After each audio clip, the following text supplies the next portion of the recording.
Awake, warriors awake, Juve morning come.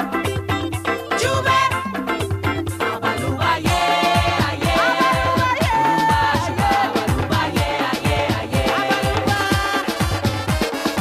Ding dang dang dang dang dang dang dang is Juve. Ding dang dang dang dang dang dang dang is Juve. Spirit rise come to touch the sun. Darkness pass and the morning come.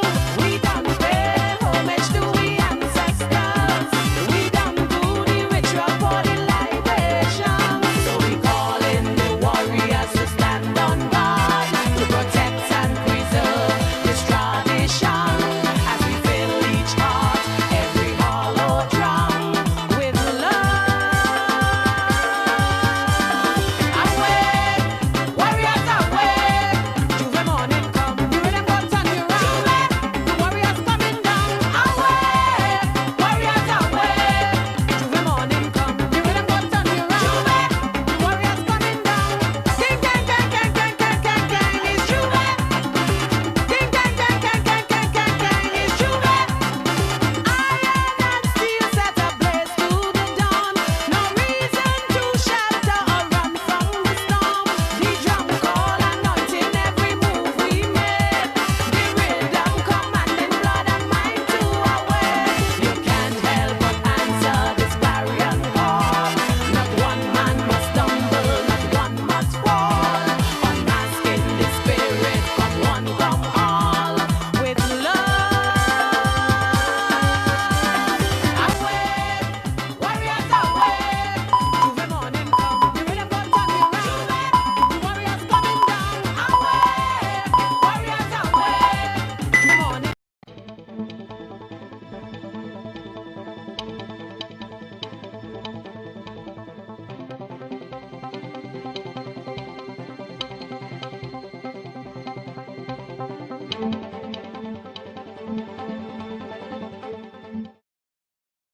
Although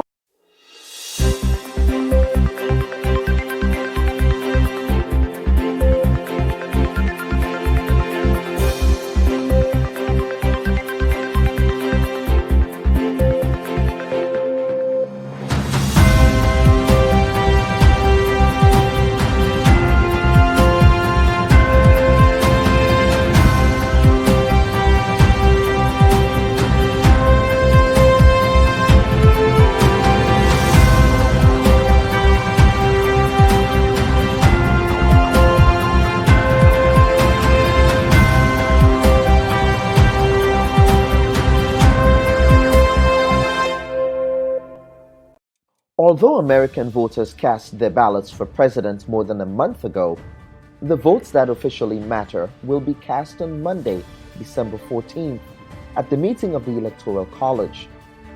The Constitution gives the electors the power to choose the president. And while all the votes are counted on Monday, President-elect Joe Biden is expected to have 306 electoral votes, more than the 270 needed to elect a president, to 232 votes for the current White House occupant.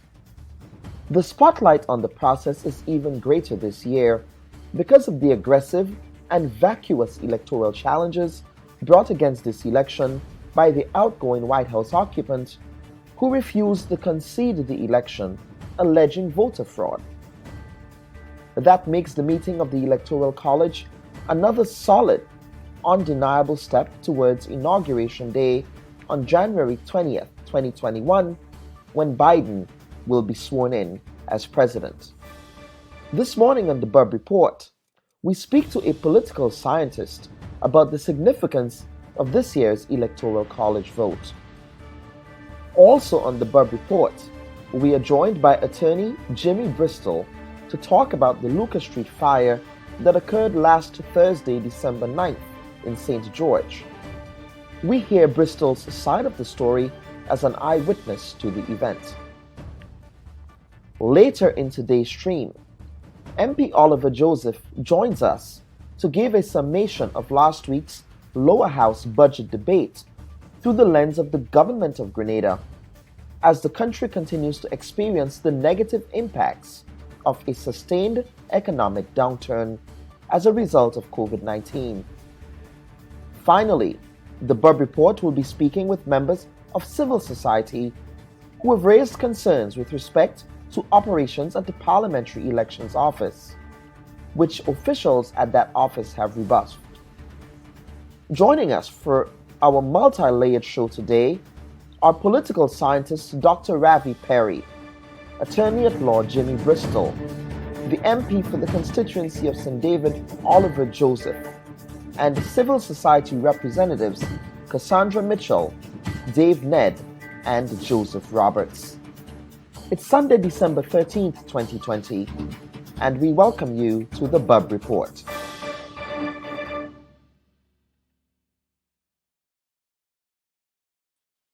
A pleasant good morning to everyone, and we welcome you to this Sunday's edition of the Bubb Report.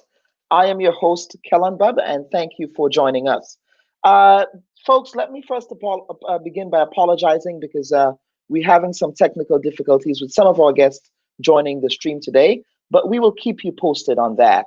But today we do have a packed agenda to roll out as we swing right into the holiday season. As a matter of fact, we are now in the season of Kwanzaa, and very soon we will be celebrating Christmas and Hanukkah. Certainly this Christmas holiday, this holiday season would be business as unusual as years past. As you know, some of us still have COVID-19 fatigue, but rest assured that the virus itself isn't fatigued, and it remains the relentless equalizer in our lives, especially here in the United States.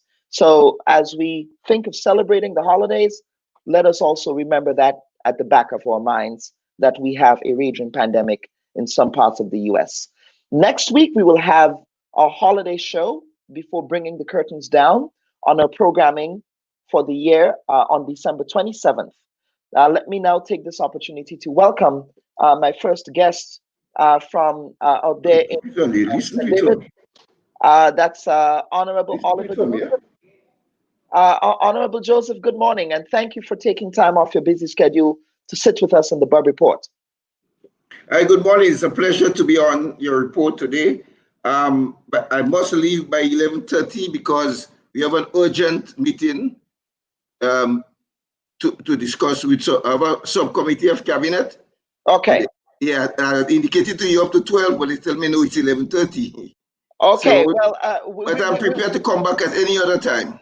I know give you you a full are, hour. and let me publicly thank you on behalf of the producers of the Bubb Report, because you have always been accommodating, unlike other folks in the government, because of course, whether it's schedules or whatever it is, but you've been very accommodating, so I thank you for that. So, Mr. Joseph, I'll get to it really quickly here.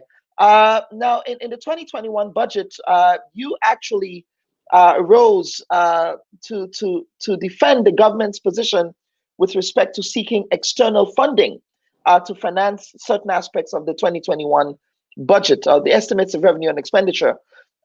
You justified this borrowing as a testament to your government's prudent fiscal management relative to keeping the debt to GDP ratio at 60%, which is what the ECCB and the IMF recommends. Now, Mr. Joseph, there some would say that given the sharp fall in revenues of the state, that your ability to maintain that debt to GDP ratio may actually go up beyond that 60%. How do you respond and defend that?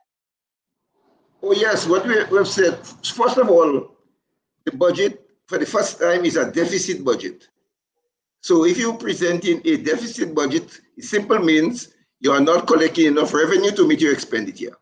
Mm-hmm. And if you are in a household or in a business, you will have to do two things: either increase your revenue or cut your expenditure, or do both at the same time. So in order to maintain all the government expenditure and to close the gap, because you have to see how you will finance this gap. Right. There's no sense presenting a budget with a deficit and not explaining to the population how this gap. How do you finance a budgeting gap? 1, by borrowing; 2, by grants; 3, by increased taxes. In the budget, we did not increase that, so that is out. Mhm. So we look at grants, and we estimate that we can collect 174 million EC dollars in grants.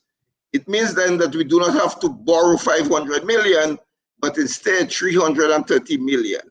But that is an estimate of what you're going to collect in Well, grants. of course, the whole budget is an estimate. Everything is an estimate. Yes, it's an estimate of revenue and expenditure. That's Mhm. what it is.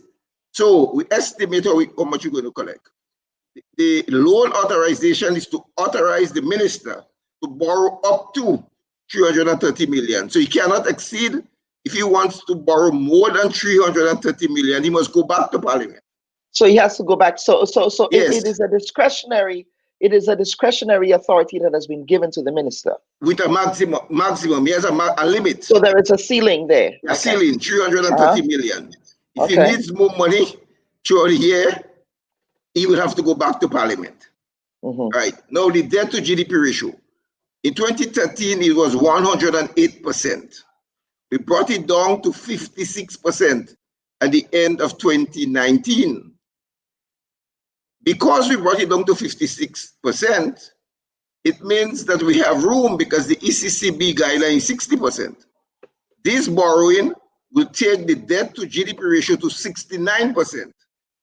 So it will add 13% borrowing, 13%. So yes, so the maximum we could see, if we did not get the amount of grants that we estimate, is it reaching 70%. But because we were able to bring it down, so imagine if it was 100 and we had to add 30, it would be 130%. But because of prudent fiscal management over the years and our ability to bring it down to 56, the borrowing now only takes it to 69% in 2021. So we are saying that we're still the lowest in the ECCU, Eastern Caribbean Currency Union, because all the others are projecting the borrowing to be much higher. Okay. Yes, I take them up much higher. Because of COVID, remember, in recurrent expenditure, at the end of June, we are collecting 50% less revenue. Imagine you're running a business and you're collecting 50% less revenue. The first thing you'll do is just cut your staff, send them workers because you need to reduce expenditure. The government did not do that. The government said we will maintain our full complement of staff and meet the wage bill of $24 million every month. That is wages, salaries, and premiums. Except you're not going to accede to the union's request for wage renegotiations. That have been. No, they have not asked for No. I am leading the team, you know.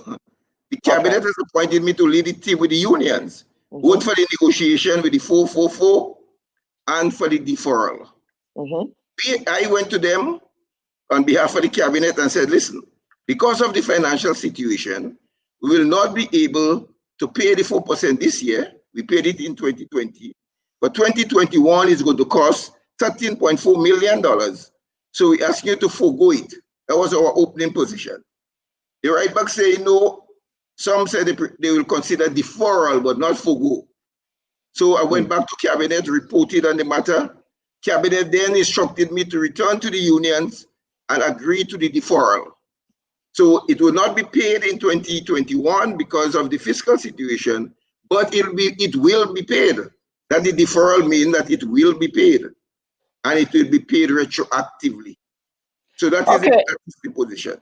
Okay, Minister Joseph, let's move on quickly because I know that you have to go to your cabinet meeting there. But I was reading the budget statement, and perhaps it actually is in the estimates of revenue and expenditure, which I do not have the full document, but that is something I'm working on getting. However, in the actual budget statement that was read, there were no pronouncements with respect to how the government would finance debts owed to Grenlec in the recent court ruling last year. This year actually was that ruling. That would be a huge chunk that would have to be serviced. What are government's plans relative to servicing that particular debt? No, you would not see it in the budget because it is not there because government is not looking to take from its recurrent expenditure to meet that debt. It is an investment. We are working at alternative means of settling the debt. In fact, I can tell you that our lawyers are negotiating a discount. And that process, that negotiation, from the $72 million that was awarded by the arbitration tribunal, Yes. our lawyers are in negotiation with WRB for a discount. And that rate and that negotiation, I can tell you, is going very well. And when the negotiation conclude with the final figure, because we do not have a final figure yet, the good thing is that the indication is that WRB is prepared to come down. But did it have to come to this though, where we have to renegotiate the debt? Well, when you say they have to come to this, I don't understand. Meaning the litigation. Was the litigation necessary in Okay, order well, you have to to? get it. No. Well, you have to understand why the litigation took place. We moved to pass new regulations and laws to liberalize the sector, right? To make it competitive, to open it up. WRB claimed that under their share purchase agreement, what you in fact do is to break the monopoly and take away the conditions under which they purchase it. And therefore they argue that we must now repurchase. There's a repurchase clause there. And we argue that as a government, we have a right to pass laws. And they took it to the tribunal. That's why the matter went before the International Court of Arbitration. And the court ruled that you have the right as a government to pass laws, but because you have an agreement that has not yet expired, you in fact triggered the repurchase clause, and therefore you must pay WRB now. So there was a proverbial putting the cart before the horse there. Let us move on, Mr. Joseph, because I know you have to run. What about, there were also no public pronouncements with respect to oil and gas. I know that the Prime Minister indicated that because of the economic downturn, there's been a pause on that. But that is a commitment that your government gave during the last, leading up to the last elections. Would we be seeing any movement on that in 2021? All right, just recall, the government is not the one investing the millions of dollars in drilling for the oil. It is a private company that will enter into an arrangement with to drill. Now, if you're going to spend millions of dollars to drill in a time where oil prices has reached negative prices, meaning that the oil producers are paying people to store the oil for them. That is what is meant by negative oil prices. So no investor will spend millions of dollars at this time to bring up oil and produce it at this low price. And that is where we are. That the company that was hired by the government to drill for the oil is not prepared at this time. When the Prime Minister made the announcement at the election time almost 3 years ago, that was not the situation with oil prices. The oil prices on the market was one that the investors felt that they could drill and put the oil on the market and get a fair return. But with oil prices reaching negative, they are not prepared at this time. So we have to look at it at the particular time, at this time, to invest these millions of dollars and get very little return for that. All right, Mr. Joseph, two final questions here. Can you give us a step-by-step cheat sheet with respect to the implementation of the budgetary measures? This is a budget that is heavy on infrastructure, infrastructure development. It harkens back to the period of the 80s. Remember when Black Wizards sang that song, Tell Stone? I believe the Prime Minister actually made a joke about that in the Parliament, Tell Stone. But it harkens back to that time when there was heightened infrastructural development in the country. So as someone who sat in the ministry as a technocrat, can you give us, moving forward, a cheat sheet with respect to how these measures would be implemented? Right, thanks. And I'm glad you asked that. And I'll take it step by step. So you have to grow the economy. So how do you grow the economy? the Minister of Finance announced the largest fiscal measures, the largest public sector investment program ever. 46.1% of the capital budget will go to infrastructure development. That is where the jobs will be created. When the jobs are being created, then people have disposable income.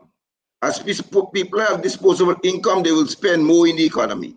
As they spend But more, Mr. Joseph, those are short-term jobs. Construction jobs are short-term jobs, no? so we're talking about a one. Well, the budget is 1 year. Don't lose point. Don't lose the focus. We're talking about a 1 year measure here. Right. A 1 year measure we're talking about is the budget for Correct. fiscal year 2021. Okay. And let us focus on it. We submitted in Parliament the medium-term paper as part of a supporting document. You could read that and see all the measures in the medium and long-term. But we are focusing here now on 2021, which this budget, the $1.2 billion budget is for 2021. And I'm saying in 2021 is the largest public sector investment program ever announced by this government in the last 7 years, in fact, ever. Because we need to grow the economy. And to grow the economy, you need to create jobs. Because when you create jobs, people get disposable income. And as they get disposable income and they spend, government collect more revenue and businesses pay more taxes. And so the formula is to grow the economy. And that is why you are seeing the largest public sector investment program. And when you combine that with the private sector investment, the hotels and so on, that is built by the private sector. Let me make this point quickly before I leave you. I've heard the claim that all we building is hotel. Government is not building hotel. Government has not built one hotel. What you've seen, investors who have the money find Grenada very attractive because it's a very stable, peaceful country, and you have a strong government in place that are able to manage the economy, and they come and invest the money in Grenada to build hotels because we need the hotel room stock. So it is not the government going to build hotels, so you're accusing the government of allowing investors to come into Grenada to build hotels? Well, I mean, what is going on? I mean, but the government has to provide that enabling environment for them to enter the country in the first place. Of course, Right? and we have done that. Yeah. We are Therefore, there is a partnership with government. I mean, these hoteliers can't just come in and say they're going to build. The point I'm making is we are not building hotels. We are not investing in hotels. We are creating the right environment. We are in a competitive environment. I recall when one hotel wanted to come here. He wanted government lands, and we did not give him. He went to our next OECS country, got the lands and got the infrastructure, everything put on, just because they wanted that hotel. Okay, so Mr. Joseph. Welcome investors. Come in. Okay, finally, Mr. Joseph, final question here. Were you the one holding the keys for the leader of the opposition who seemed to cuff himself to the parliament early last week, Mr. Joseph? Did you have the keys? No, that's a big risky take there. What happened, Kellan, if the fire alarm went off and all of us had to run out to assembly, what will happen to him? What do you mean? For health and safety reason, you don't do that. Because if the fire alarm went off, right, and everybody had to leave the building because he said he did not have the key, and the fire alarm went off and he had to run off, what happened to him? He did not realize that risk he was taking. Well, Mr. Joseph, Mr. Joseph, Raymond Matthew, the Calypsonian, said, are you willing to die for your country? So perhaps Mr. Clement wanted to take that risk for his country. But on a serious note, this is the first time that you have some opposition to the budget. So that has to be a healthy thing for the democratic process. Well, it is if the opposition leader come prepared to respond to the budget. I thought I was anxiously waiting to hear him respond to the measures announced in the budget. Instead, he put on a big show. So he wanted more publicity. He wanted to be remembered more for the show with the chain than for his response. I was disappointed in his response. So you were disappointed in his response. You didn't think that it was substantive. Okay. Yes. Now he might have a different view to that. Now, Mr. Joseph, thank you so much. Thank you so much. Right. I look forward to another engagement with you. We certainly extend a welcome to the Prime Minister to come on the Bubb Report. And we also welcome you back. I know that you have a meeting to run to, but thank you, sir. And Yes. you have a happy holidays. Thank you, same to you, and it's been a pleasure. Okay, bye-bye. Folks, stand by. We'll be right back with Attorney Jimmy Bristol, who has managed to get his login issues resolved. Mr. Bristol, thank you. We're talking about fires.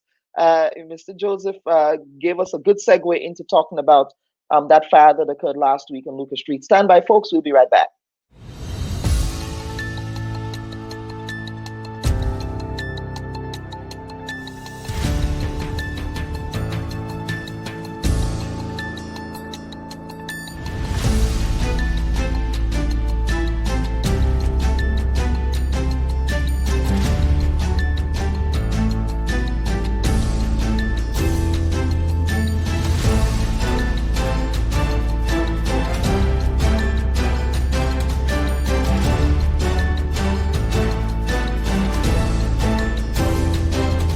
The ECCB say by 2030, they want every member state in the Eastern Caribbean Currency Union to keep the debt to GDP ratio at 60%.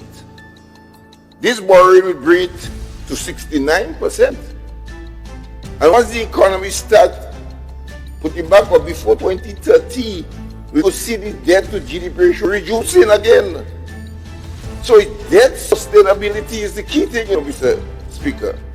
And that is how the IDA resources from the World Bank that the Minister of Finance mentioned. You know, the first year we got first 25 million US dollars. Only Grenada and the Caribbean qualified. Only Grenada, because when you look at the macroeconomic targets that we set ourselves and the ability to meet it and the way we manage the country, that is why we're able to get IDA loan. $25 million, 40 years, 0.75%. So what it is a debt, yes, but it's very, very concessionary.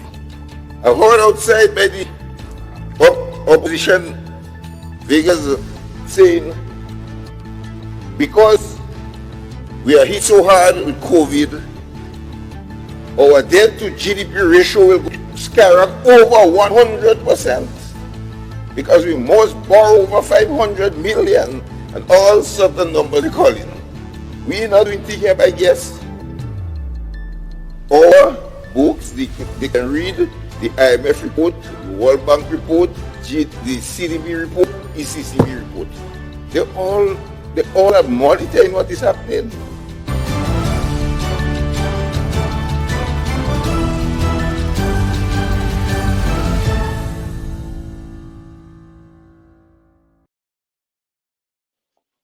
And welcome back to the Bubb Report, folks. Before we get to the parliamentary elections discussion today, I want to welcome Mr. Bristol. Mr. Bristol, thank you so much for appearing on the Bubb Report. I hope we can. Good. I'm glad that your technical issues were resolved. Thank you. Thanks for your help. Yes, absolutely. I saw you were listening there to Minister Joseph's with interest. Of Do you course, want to it's always interesting to hear the government ministers and spokespeople trying to understand what's really happening. Okay, all right. And your thoughts? Do you have any thoughts, or you would care to keep that to yourself? Well, I mean, budgets are, as the honorable minister said, are just estimates. But the thing is, why should we find ourselves? COVID is taking the blame. You know, Ivan took the blame. Everything takes the blame. But truthfully, and I understood your point. The infrastructural spend for 2021 is a temporary injection of funds. But where's the sustainable development? And we keep missing the point. This is what we need. Construction is not sustainable. If we cover the entire island in concrete, does that get us anywhere? No. We need sustainable development, and we need diversification in the economic base. That's my view. I'm not an economist, but we're losing food production, the world, with the crisis in the world, with the environment and so forth. It is now it's more obvious than ever that food production, natural resources, water are things we should be concentrated on. I went up in the country yesterday, and I was horrified to see the destruction of the rainforest in many areas. people cutting down beautiful trees and putting buildings and things and destroying when you destroy the cover, the canopy, the rainforest canopy, you lose your water supply. So I mean, we should be dealing with these things, and I see the mangrove destruction with these proposed projects. Well, there's one destruction already I suggest, so the one in Mount Hartman, the plans I've seen with the Chinese developers to rip out all the mangroves. If we don't have those things, it's recognized that these things are vital to ecology, to fisheries. We talk about fisheries and blue economy, but we're far from blue, we're black, if I could put it that way. I mean, they talk about pure Grenada. Well, I talk about impure Grenada, because I don't think we're pretty serious, and we are reactionary in our governance rather than proactive in our governance. And there's no plan. There's never been a plan. The plan is to survive today. Yeah, and that's the way. Again, it really causes us to really unpack and think about and reflect on the notion of sustainable development. How sustainable are you? Right? Well, we've got to get serious. I mean, we haven't had a serious government in Grenada since, I think, the revolution. I mean, they actually had plans and they put things into place, and food production using our resources, and education, and lots of great things they did in the initial stages. And since then we've had nothing. Nothing, in my opinion, from my observation. I don't think we've had anything positive at all. Okay, Mr. Bristol, let us segue into last week's fire on Lucas Street. Certainly it can be said that your office and adjoining offices dodged a bullet. Wouldn't you say? Before we start, let me just make a correction here.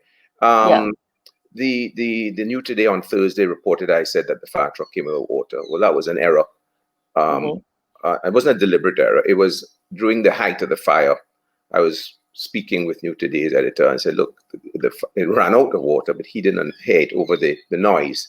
And it was a genuine error on their part. And it was a genuine error. So yeah. Did they publish a retraction?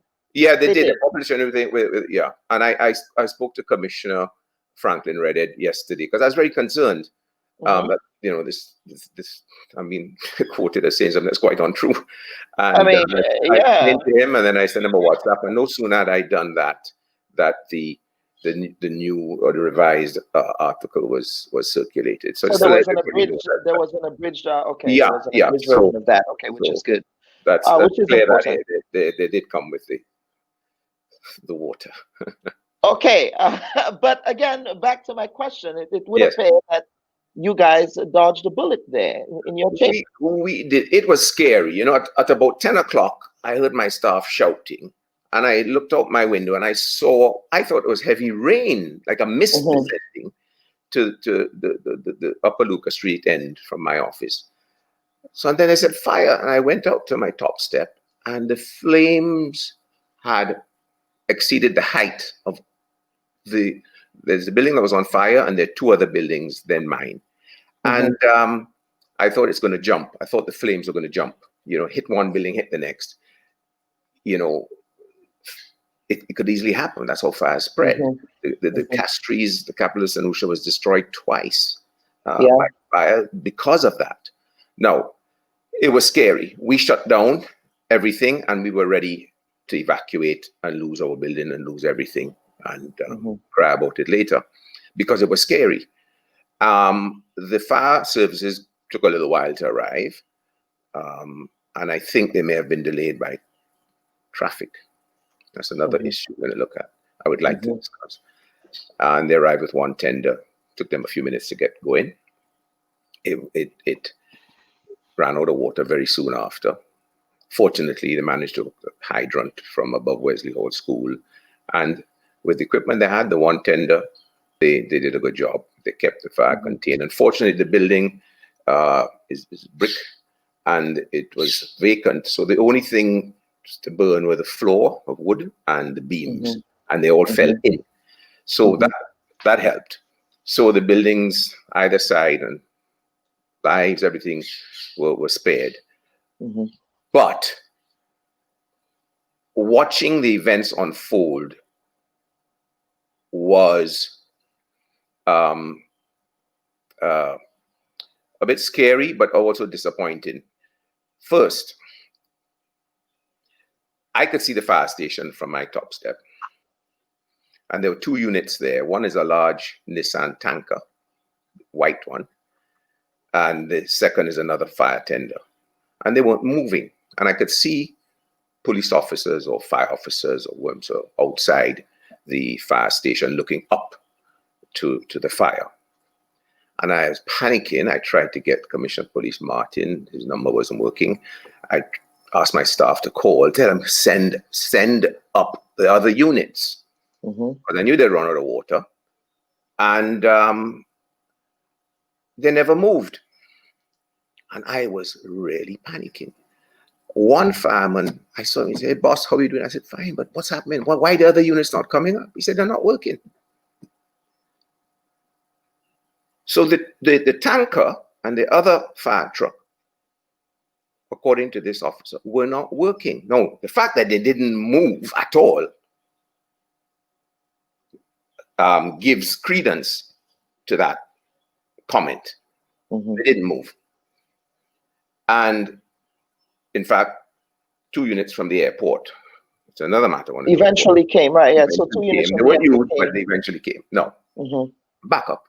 Now, so there are 2 issues there. So we had the traffic. We have units which are not serviceable. So we have equipment problem. The third thing is the fire services used to have seawater pumps. Obviously, because St. George is surrounded by sea. I don't think those pumps, I think they're non-existent. And when the post office burned, we were first on the scene because we were on the rum runner coming in when we first saw the flames and alerted the fire station as we burst. That was that 1990 fire, yes? Yeah. 1990 and the seawater pumps weren't used then, right? So probably for 30 years, they've been non-existent. So we're not really obtaining, neither maintaining equipment which we may have, okay? An essential equipment, because you could run any number of hoses from any number of seawater pumps and have an inexhaustible supply of water to put out any given fire. So that's a serious issue. Something I'll mention as we're talking about equipment, a couple of years ago, maybe a year ago or less or more, just a little year ago, there was a Land Rover fire tender at the fire station, a small Land Rover. And for about 6 months, it was at the front of the garage facing the road. It had a flat tire. I pass it every day. Imagine that. Maintenance, looking after equipment. I noticed also from equipment, 1 or 2 of the hoses were leaking. Are we inspecting our hoses? Are we testing them? So those are issues. Another issue is one of Central Command. Now, when I was Attorney General, I was pushing for the fire service to be an independent entity from the police force. There's nothing in the laws of Grenada that says the fire service has to be part of the police force.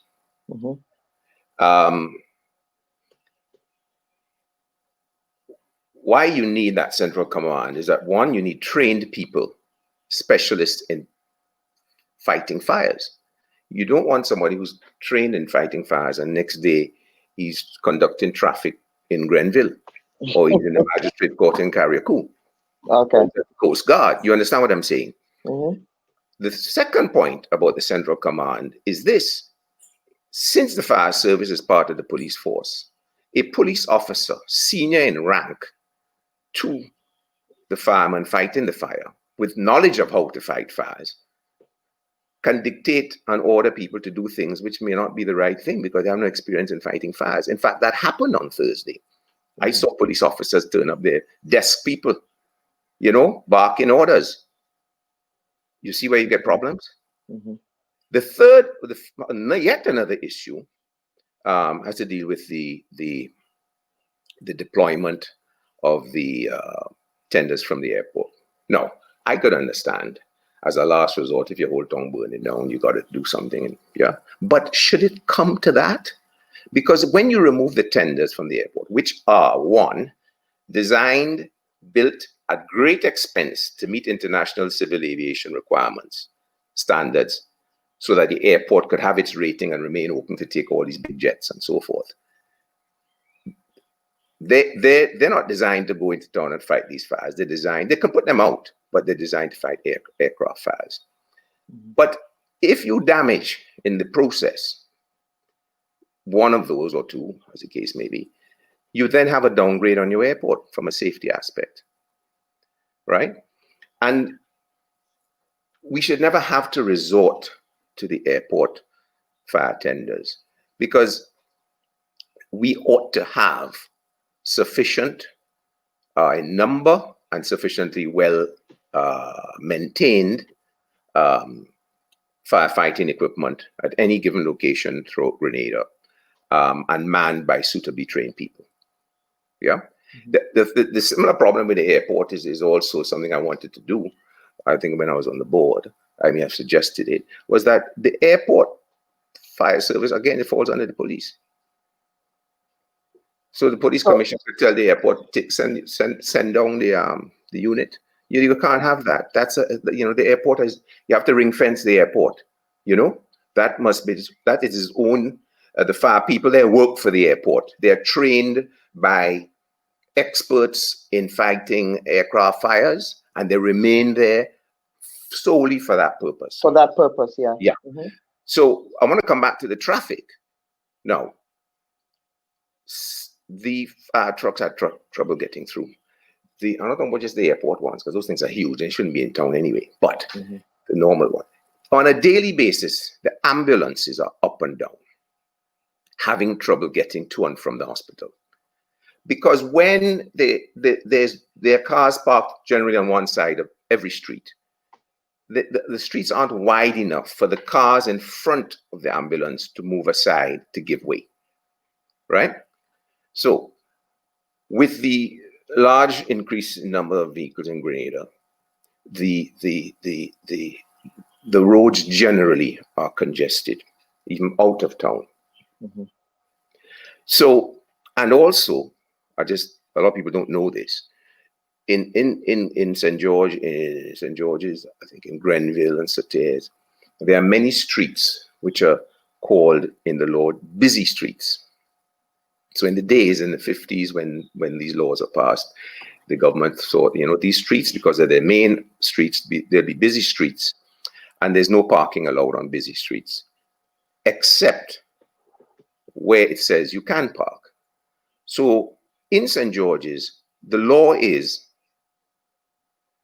you're only allowed to park, generally speaking, where it says you can park. It's not a no parking. The offense then is not parking in a no parking area. The offense is parking on a road where there is not a yes parking area. You understand? You're only allowed to park where they are given permission to park in that. So there's a blanket ban except for these areas where you can park. No, we need, in my view, to extend the busy street classification in the first place to the entire town of St. George's. So you cannot park on any road or street in the town of St. George's, right? Because when you have these emergencies, access is key and critical, because you talk about life. Right, and then traffic has also exponentially increased in the town of St. George. Over the last decade or two, right? In addition to a lot of built development as well. Yeah, we have to take steps to limit the traffic in the town. If you want to have a car, you got to find somewhere to park it. So, but everyone wants to park outside their office building or outside their home. Create a car park, you park, then you walk up to your office. Everywhere in the world does that. All the cities do that. So that's not a difficult thing. But we've got to have access. Even if you have a funeral, there's a major jam because people can't get past, and it all backfires. So we need to do that to ensure that primarily, in the first instance, to allow the emergency service to get through, and let's do it in each of the towns. Or certainly, let's start at St. George's because it's very difficult to get through. You have the hospital adding to that, and but my view is that the whole of Grenada should be no parking on the roads. If you could afford to buy a car, you could afford to have somewhere to park it and not create the traffic jams coming through Grand Anne's Valley. Yeah, certainly there has to be some planning. That's a classic. Lane. A man running a business on the lane. We know what business we're talking about. There's a no parking sign put there by the authorities. People still park, and you create traffic jams. You know, you can't do that. If you want to run a business, have parking for your customers. If you have a home, have a place to park your car. It's simple. There's no magic to it. You know, in Grand Anne's Valley, a little over a year ago, somebody lost their life primarily because of traffic at an eating establishment. Yeah. And, you know, we don't think of that. We think somebody just lost their life because they had an accident. But what was the root cause? It was the traffic caused by cars parked on the side blocking the road. Because everybody's hustling to get past the parked cars. No one wants to give way either side. So you see a gap when you go for it. And you have a problem. So we need to really look at our infrastructure in terms of analyze our traffic, the number of vehicles on the island, and seriously take these services like the fire service seriously. Take the hospital and our health services seriously. Take the schools and the teaching service seriously. Take the infrastructure of the public service seriously. Take the infrastructure of the court system seriously. Have the machinery that is essential for the country to function. We didn't need a parliament building at whatever dollars for 15 people to sit every couple of months or whatever. It does nothing for the economy.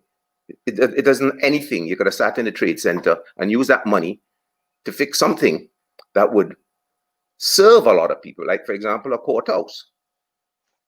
Because we have thousands of people use the court system, criminal law and civil law. More people than are served by the fact that you have a parliament building, because parliament could sit at the trade center with just the same efficacy as it does in the new building.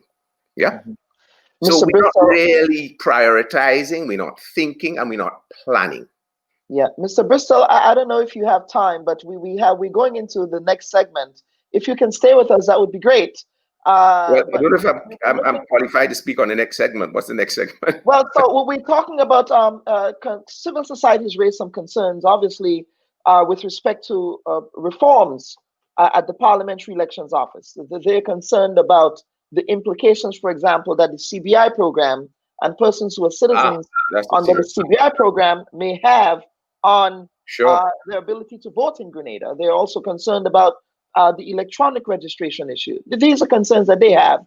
As an aside, I just have to state this disclaimer that we reached out to the supervisor of elections who has agreed to appear on the Bubb Report, but because of a scheduling issue, he's not able to appear today. So, Mr. Bristol, if you can stay with us, I'll be bringing back the rest of the panel, and we'll have that discussion. So just folks, stand by. We will take a break, and we will be right back.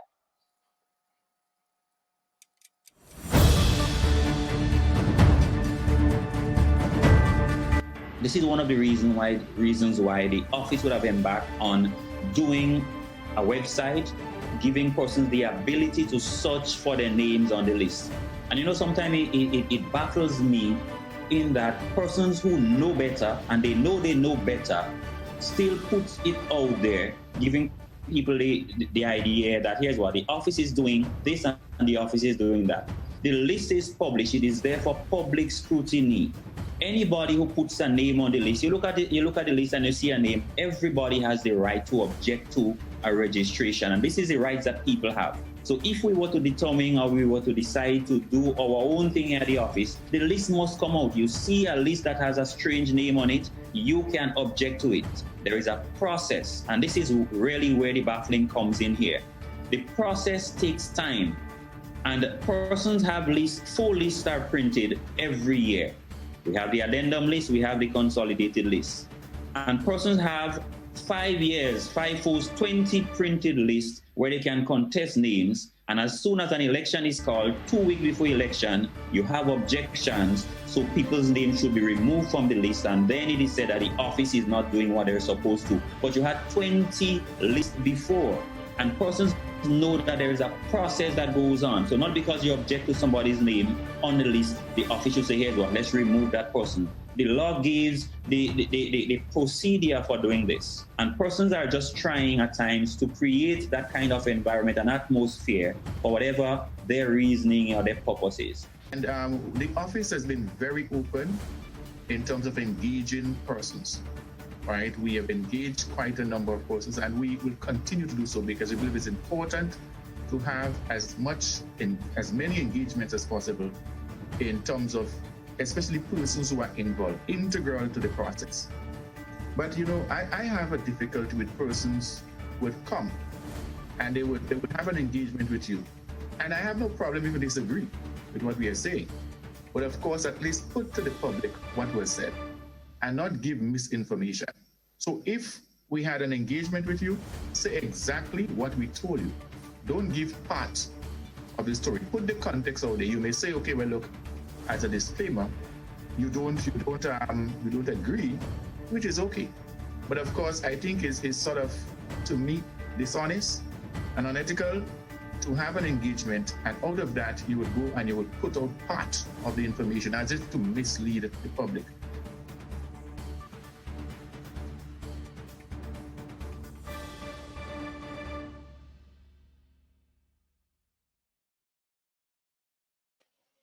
Folks, thanks for staying with us.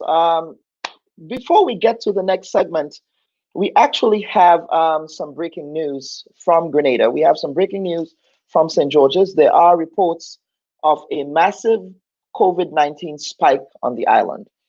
It does appear, according to a statement made by the Prime Minister at a church service this morning, that there is significant community spread. We actually just received a report from the Carib Update News Service. I am attempting to get more information, but Carib Update News Service actually just posted a story on this matter, and I will attempt to upload it and run it for you as an update. Again, there appears to be some massive contact tracing happening at this moment to determine the source of this particular new COVID spike on the island. We will be keeping you posted on this as we continue with our discussion. But I want to welcome for the next segment Cassandra Mitchell. Mr. Dave Ned seemed to be having some issues with getting connected there, but Mr. Dave Ned will be coming on shortly, and then I will bring on Mr. Bristol. Now, Cassandra, thank you for appearing on the Bubb Report again. Now, Cassandra, I had an opportunity to read a couple of op-eds that was penned by one of your colleagues in civil society who has expressed concern about electoral college reform issues. You heard just now from officials from the electoral office. It would appear that you guys, according to them, are trading in hyperbole. Would that be an accurate description of your campaign to raise awareness on this issue? No, it's not an accurate description. Good morning again. Good morning to your viewing audience. A letter dated November 14th, 2020 was sent to the Supervisor of Elections on behalf of a grouping of civil society in regards to that particular To The Point program, and where these sentiments were expressed by the Supervisor of Election and Mr. Millet. We are seeking clarity from the Supervisor of Elections as to whether any of these statements issued by the grouping of civil society contain any misinformation or carried any information that the public may deem misleading and dishonest, according to him. On August 16th, 2020, a grouping of civil society delegation met with representatives from the Supervisor of Elections Office to seek clarity on questions that we have been asking for years. And after that meeting, the grouping of civil society did issue a press release outlining and summarizing the discussions held on that particular date. So as of now, we have not yet received a response from the supervisor of elections clarifying his statement made on that program. Mm-hmm. So I don't want to make any assumptions and just assume that he is speaking of us. But well, we are waiting his response, and after he responds, then we will issue a public statement. Mr. Ned, what would you say would be the crux of the concerns that you have as civil society with respect to uh, what is happening at the Parliamentary Elections Office? If you can hear me. Well, Cassandra, Mr. Ned can't hear me, but Yes, I would well, get back to you. while Dave is resolving his audio issues, Yeah. first and foremost, I think it is very important for us to set the foundation of our concerns, and of course, the foundation of our laws stem from the Constitution, which is the supreme law of Grenada, and Mm-hmm. Section 35 speaks about the independence and the role and responsibilities of the supervisor of elections, Mm-hmm. and that is where our concerns stem from. And of course, coming out of that are the laws, the Representation of the People Act, and the amendments made over the years. Some of the laws that we are still going through some of the amendments, to be honest, but some of the amendments that we have identified thus far seem very unconstitutional, Can and you there seem to be specify some what? confusion. Can you specify those amendments, please? And I'll get Mr. Bristol to chime in on that one. To provide a legal eye. Cassandra. Well, first and foremost, let us address the portals. On that particular program that the delegate from the Supervisor of Elections Office were on, they pointed out the website, which I think is www.peogrenada.org. Mm-hmm. And that's the representatives from the PEO, they are stating that that is the website controlled by the Parliamentary Elections Office, and that particular portal is used to disseminate information to the public. What a grouping of civil society have recognized is that there seem to be other portals that are disseminating information. So we are trying to clarify it. I can identify some of the portals here. We actually made note of it. So there is a government portal. It's Mm-hmm. www.gov.gd /register-vote. One of the questions that's posed to the supervisor of elections is who is managing that portal? Based on our understanding of the Constitution and the electoral process, it is mandatory that as electors that we visit our office and then we provide our information, because it requires you to give a signature and your fingerprints and other things. What we are seeing is that other portals are suggesting, and that's where the digital concern comes in, that you upload copies of your documents identified in the RPA, which is the Representation of the People Act. You upload it, and once you are approved for the voters registration card, then you can come into the office with hard copies of the documents that you have digitally uploaded. Mm-hmm. Our question is this constitutional? Is this legal? Because based on our understanding of the RPA, you have to actually go in and have a discussion with the registration officer in order to be, so that, because it's a small country, and over the years, and I'm sure Mr. Bristol knows that, through the enumeration process, because we're such a small country, chances are that with the enumeration process that the officers will know you, they come and they will ensure that you're living within the constituency and the polling division where you will be voting. What this digital process does is that you are uploading your documents and you are saying to the electoral office that this is where I reside. So they look at the documents that you have uploaded, and based on the documents, and they decide whether or not that, I guess, you fit the criteria to register in the polling division. Here's my concern as it relates to the utility bill, for instance. I may be residing in St. David's, but I send a utility bill that's registered in St. George's. St. George's Northeast, for instance. I'm just putting out a constituency out of my head. How does the officer knows that that is where actually reside in. That's where I'm eligible to vote. So we have concerns about that. And then who's managing the portal? Because the Mr. Millet said that the portal that they manage is www.pogrenada.org. So that government portal, the e-services, who is managing it? How transparent, how safe is it? There is another portal again. No, Mr. Millet would his counter argument would be that that there are security protocols in place, as he indicated on the To The Point program, with respect to properly managing that. As a matter of fact, I heard him say that if you were to try and remotely access the system, that because of the foolproof nature of the system, it cannot be tampered with. So, Cassandra, is there some? Yeah, but he will have to clarify that, because there needs to be some sort of independence to the Supervisor of Elections Office, and that's according to our Constitution. We understand the amendments made and the reference to the system. So, Okay. Mr. Millet, and that's why I'm saying to you, Kellon, that the Supervisor of Elections, based on the letter and the concerns raised by grouping of society, he has not yet responded. We can even go back, Kellon, to 2016, when the discussions about the referendum were taking place and some amendments were being discussed. The then Supervisor of Elections, and again, that's where some of the confusions as relates to the information disseminated comes in. There seems to be some confusion as to whether or not the voter's registration card is needed. If you read the Constitution, Section 35, it speaks about qualifications. If you read the RPA, it speaks about the card. In other countries, using Trinidad as an example, one has to present their voter's card in order to be able to vote.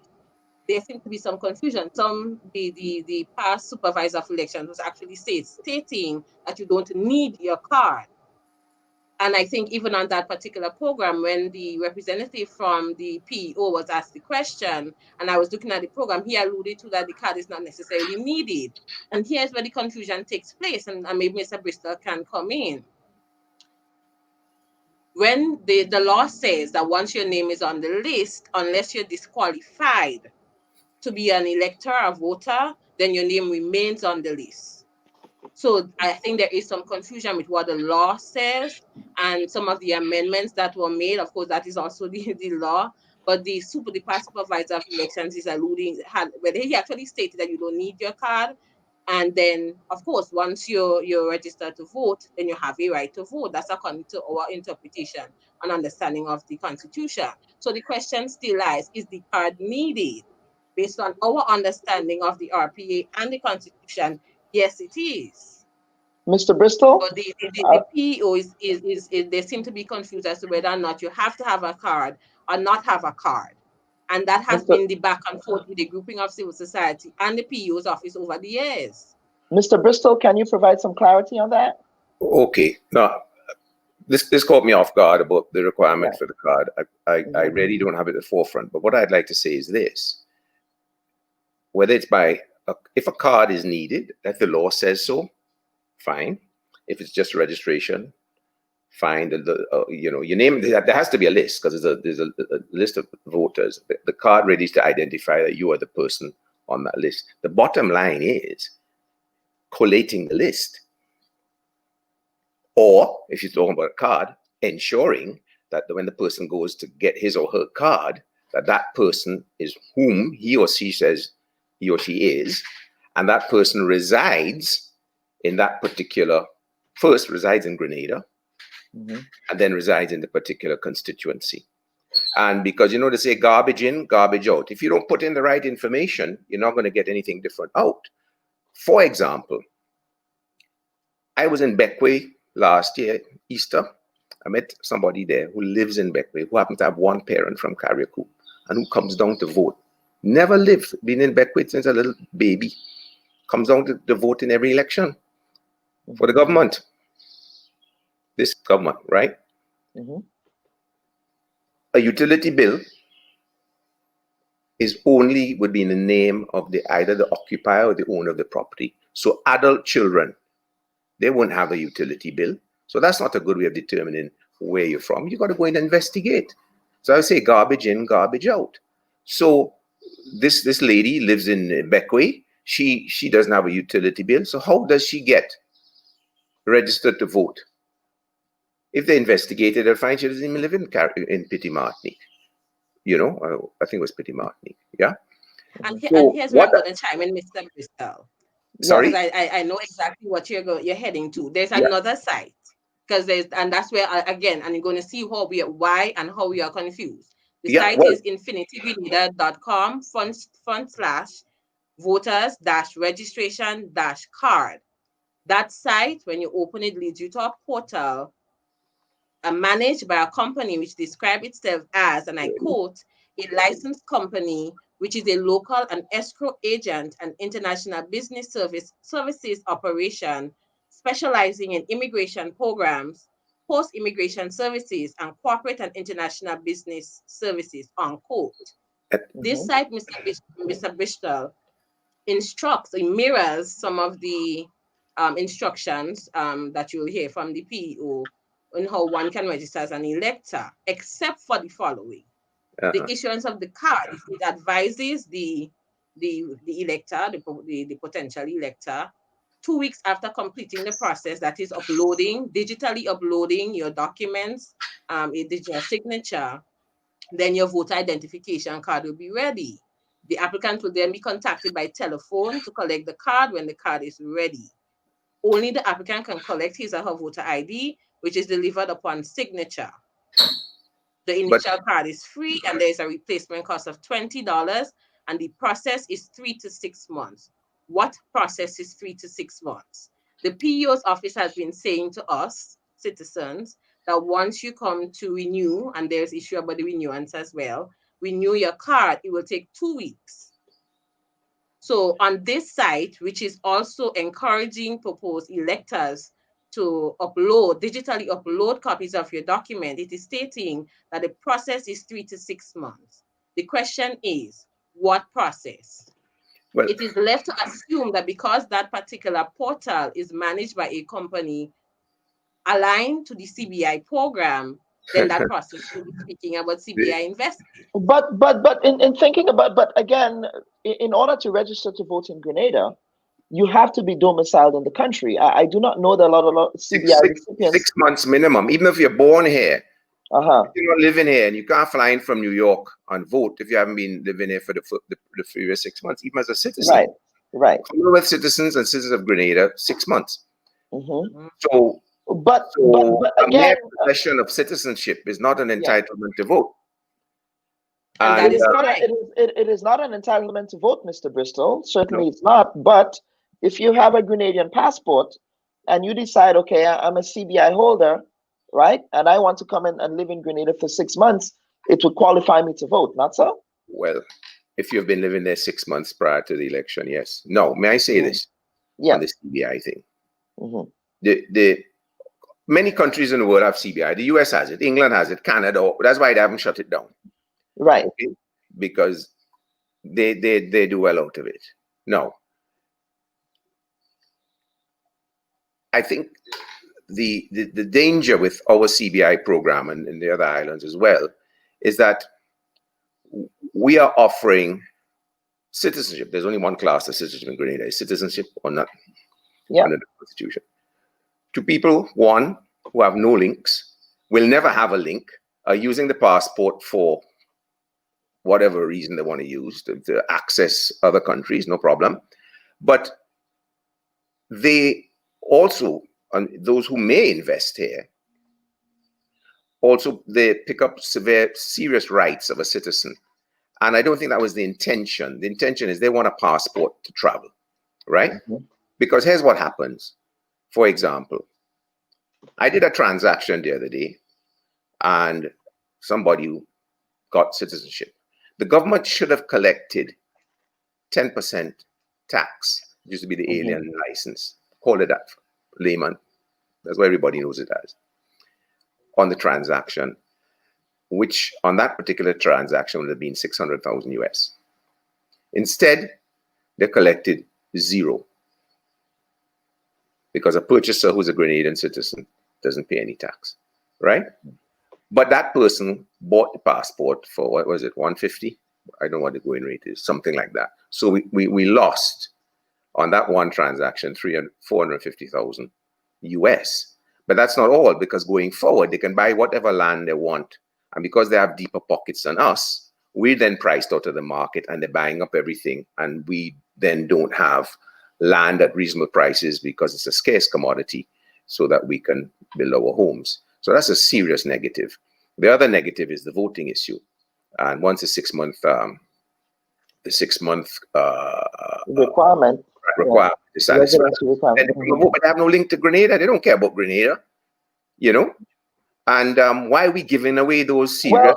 Well, Mr. Bristol, you may say that some might have a different view to this. That if you invest in the country, then you would have vested interest in the country. So let me give you an example of what I'm talking about. Well, live here. The folks who are developing the Range project in Lassages, the folks who are developing the Liver project in St. Patrick's, who are investing into the country, as Minister Oliver Joseph said earlier in the program, right? Certainly they would have a vested interest in what happens in the country. No, not so? When a lot of these developments bust, you know, because a lot of them, a lot of developments, just because you invest in a country doesn't mean you must get citizenship. That's not how the world functions. You know, that's not how it functions.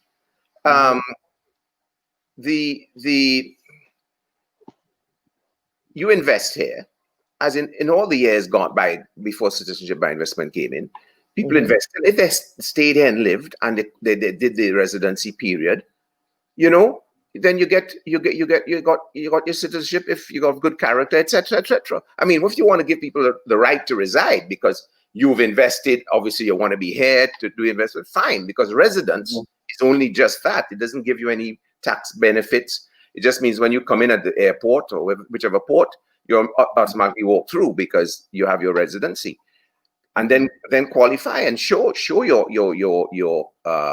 your dedication to the country, and after the 5 or 7 years, as the case may be, you get your citizenship. But to just dish it out up front, you know, in a lot of these CBI programs, a lot, not all, a lot of them, the developers really don't have any money. They use the sale of the passport to the people, the sales to the people who are buying units or apartments within the this is a hotel complex, to fund the construction. It's sort of like a guarantee, right? Yeah, put your money where your mouth is, build your hotel, then you mark and you sell the units that you built. Fair enough, at least, you know. But you know, before the thing even, and as a result, we've been ripped off by people who sold citizenship and never invested in Grenada, and they pocketed it, how much, 100,000, you know. Cassandra.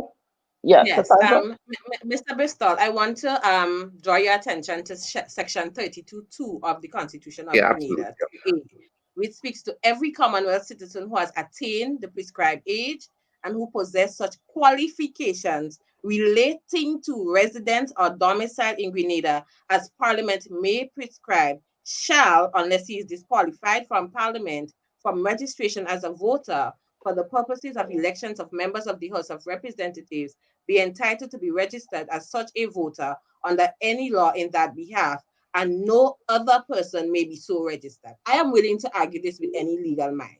The Constitution says that you have to be residence or domicile in Grenada in order to be able to vote. That's right. It speaks to Commonwealth citizen.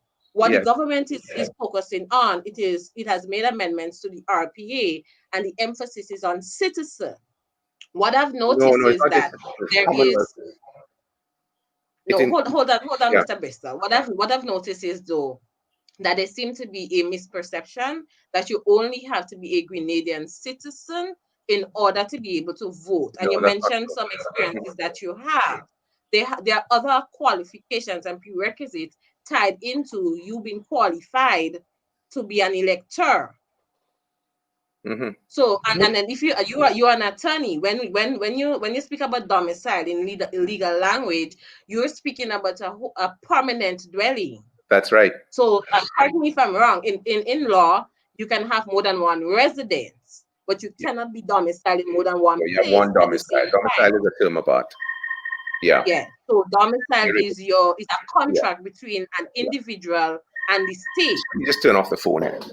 Yes. So that Yes. is where, as an individual, you pay taxes, you vote, you claim benefits.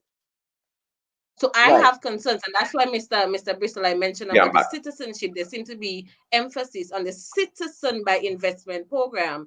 But what about the other qualifications and prerequisites that one needs to have in order to be able to qualify to vote? But I agree with you. I agree with you. It's you must have that residence. There's a residence requirement where there's there's a. And how is that? So, and the other question I have: how is that residency requirement enforced? This is the point. Right? I mean, because I can go to Grenada. I mean, I still have a domicile place in Pomerose in St. David's, right?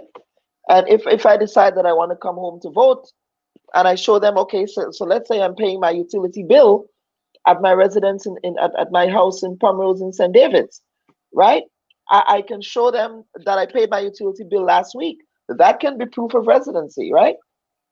Am I making sense? No, Mr. Bristol is the legal man, and I think he should. No, but I know, but it's I think it's. I would really like to give you all a researched and considered response, but certainly there is a requirement. There are loopholes in the registration process, and I'd like to say this is which Ms. Mitchell started off.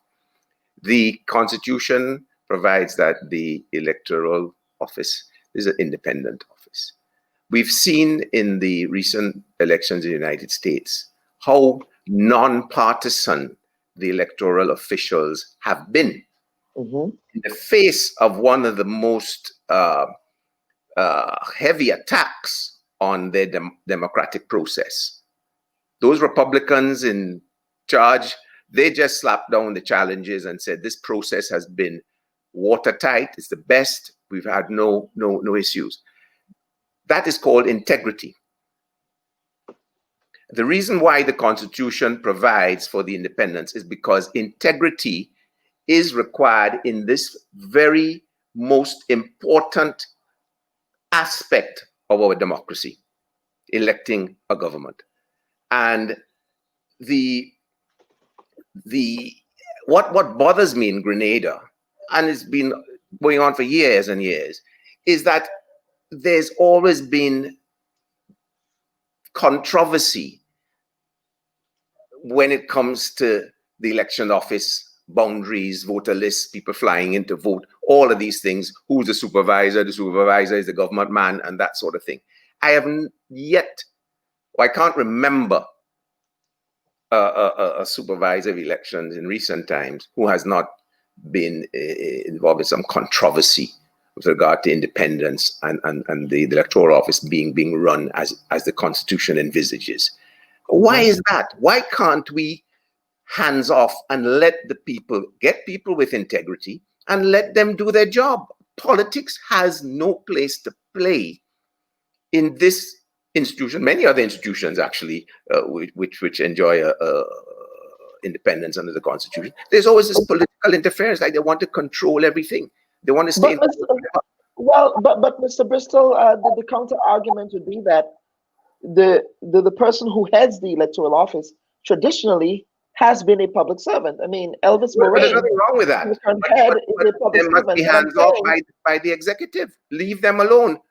Okay. Yeah, and but there's a reason why the person is a public official, because of the integrity that the office is as it should be. I'm not disputing that. I'm saying, at least it gives the appearance of independence. The fact that you have a public servant as the head of the office, no? Well, yeah, but then again, the person holding the office, I find that these offices are always some. You get the impression. Now, I'm not saying this is what it is. I'm saying this is the impression, and I know people in Grenada, civil society, get the impression that the office leans a particular way from time to time, right? I certainly get that impression. And the answer is, why you want to do this? You claim to be a democracy. Why are you doing it? Look Just leave it alone and let the system function. And at the election day, let the chips fall where they may, and that's it. If people want you, they want you. If they don't want you, they don't want you. Move on and come back next time.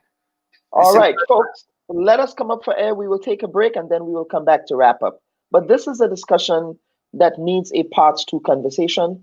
Mr. Bristol, I would love to have you back. Cassandra, I would love to have the folks back from civil society. Hopefully, in the future, we'll be able to resolve a lot of these technical issues. I would like to invite Cassandra while we're on the program to give me a buzz in the week and let me see what the issues you have. I'm not aware of them, so I'll pick up the books and have a little read, and we can have a chat. So we all get better educated because I'm quite ignorant at the moment. Yeah. Yeah, folks, stand by. We'll be right back. Since losing that seat, what have you been up to? Now, Mr. Attorney General, this particular provision sounds unconstitutional, but why were there not consultations before moving forward with the proposals? Did they say what will happen when you guys get to St. Vincent? Because there are pressing social economic issues that I would want to address with you. In the hyper-information age of social media, the Bubb Report knows there is more to the story. We have questions and demand answers. We strive to hold the powerful accountable and tell an unbiased, contextual story. You know what happened. We let you know why it happened. There is always more to the story. The Bubb Report, streaming every Sunday at 11 a.m. on Facebook and YouTube. All right, welcome back, folks. We're going to wrap up now.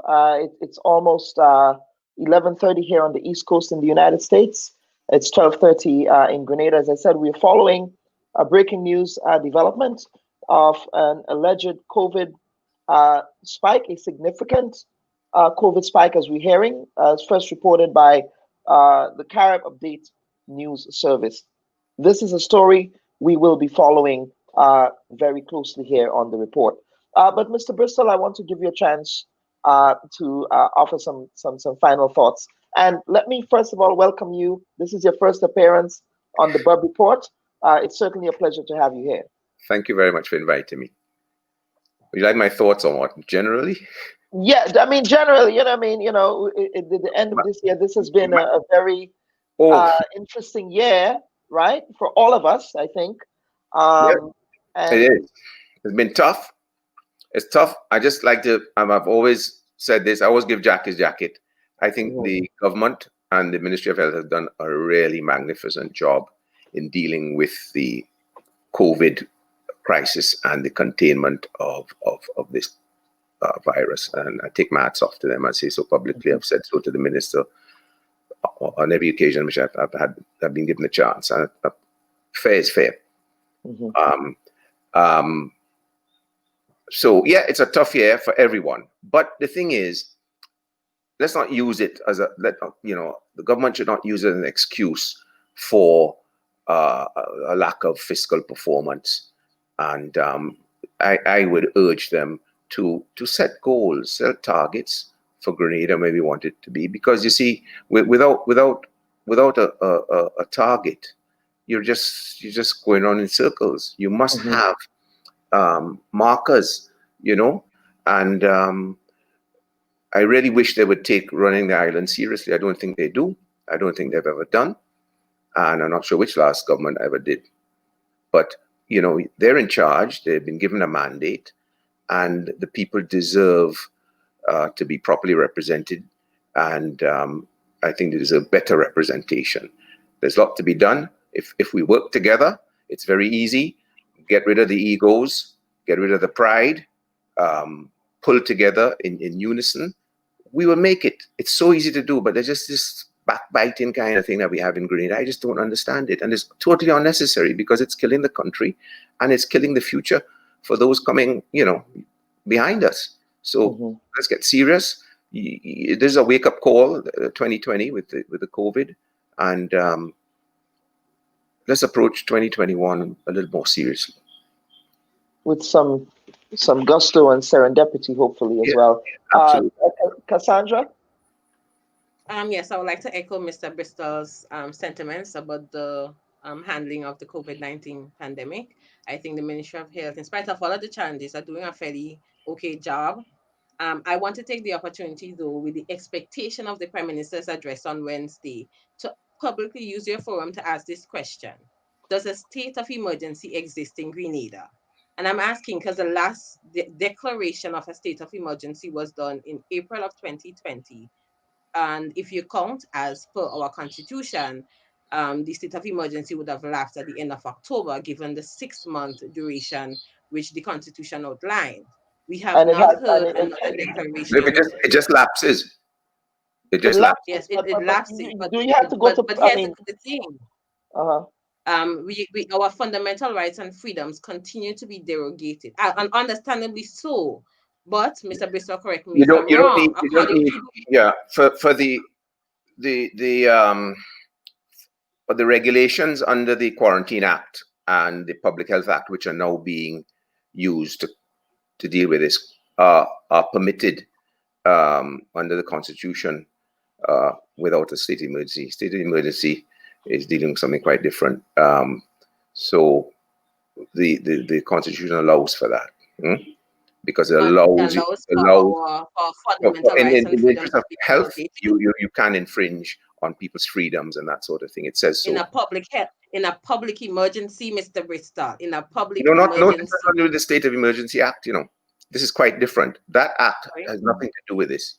That act, in my considered opinion, was wrongfully employed in the first place by the government, but it was a knee-jerk reaction to try and contain this. Yeah, I think it was illegal, but it was done, and a lot of people didn't object, myself really, because you know what? I thought we just needed to just grab hold of it because this was a serious situation.